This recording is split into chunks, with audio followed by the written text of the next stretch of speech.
Welcome to Telangana వెలుగు. నేను మీ రాజు.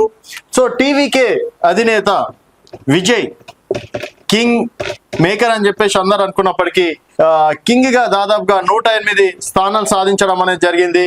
So Vijay CM కావడానికి 10 సీట్లు అనేది చాలా అవసరం. మరి 10 సీట్ల కోసం విజయ్ ఏ మార్గాన్ని ఎంచుకుంటాడు? సో ప్రస్తుతం విజయ్ ముందున్నటువంటి దారులు చూసుకున్నట్టయితే ముఖ్యంగా 3 అని చెప్పేసి కూడా చెప్పుకోవచ్చు.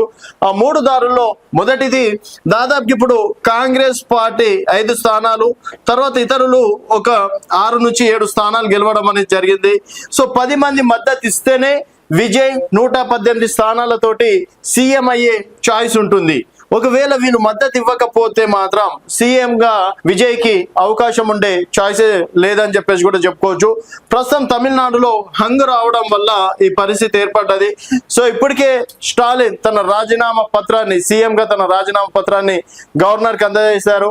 గవర్నర్ గారు కూడా త్వరలో మీరు అంటే ప్రభుత్వాన్ని ఏర్పరచాలని చెప్పేసి విజయ్ కి కూడా లేఖ పంపడం అనేది జరిగింది.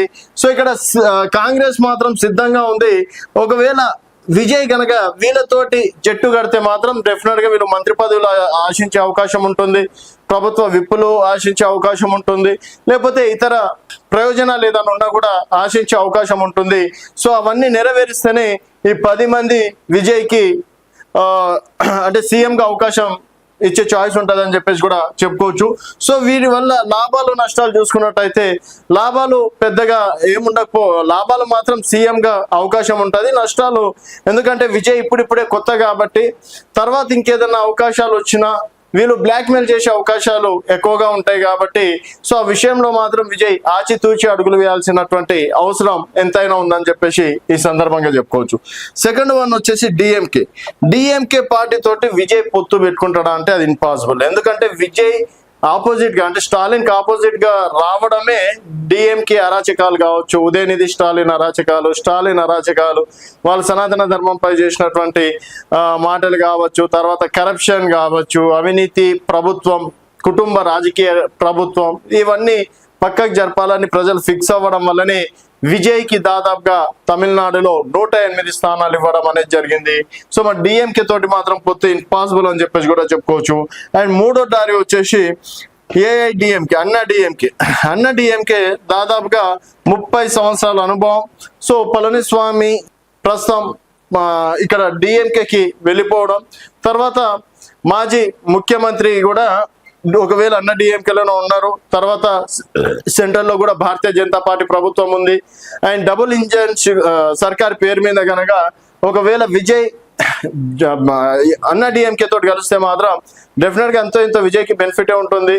అభివృద్ధి విషయంలో కావచ్చు, కేంద్రంతో ఎంత సహాయ సహకారాలు తీసుకుంటే అంతవరకు తమిళనాడు కూడా డెవలప్ అయ్యే అవకాశం ఉంటుంది.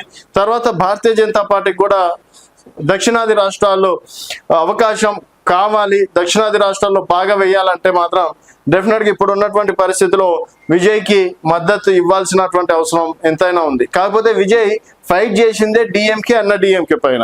మరి అట్లాంటిది అన్న డిఎంకే తోటి దోస్తాను కడతాడా?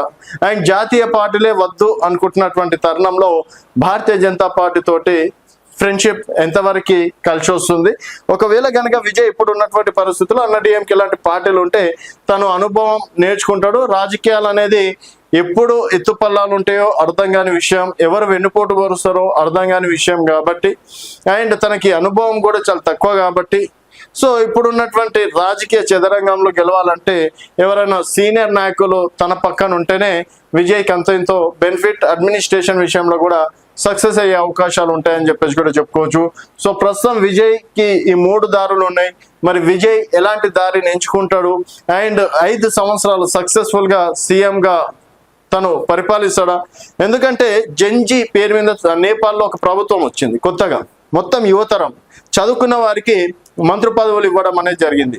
తీరా చూస్తే ఇక్కడ ప్రజలు ఎక్స్పెక్టేషన్ పెట్టుకొని ఓట్లు వేయడం ఒక ఎత్తు, తర్వాత అక్కడ ఉన్నటువంటి సమీకరణాలు నచ్చక కావచ్చు, తర్వాత అడ్మినిస్ట్రేషన్ సరిగ్గా అర్థం కాక ప్రస్తుతం ఆ ప్రభుత్వం కొంతవరకు నెగటివ్ వేలో నడవడం అనేది జరుగుతుంది.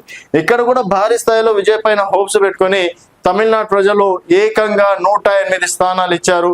ఒక ఎన్టీఆర్, ఎంజీఆర్ తర్వాత అంతటి కీలక స్థానాన్ని, అవకాశాన్ని విజయ్ దక్కించుకున్నారు. కాబట్టి మరి తన అడ్మినిస్ట్రేషన్ ఏ విధంగా ఉండి పరిపాలిస్తాడు అనేది రానున్న రోజుల్లో చూడాల్సిన విషయం. చూస్తూనే ఉండండి తెలంగాణ వెలుగు.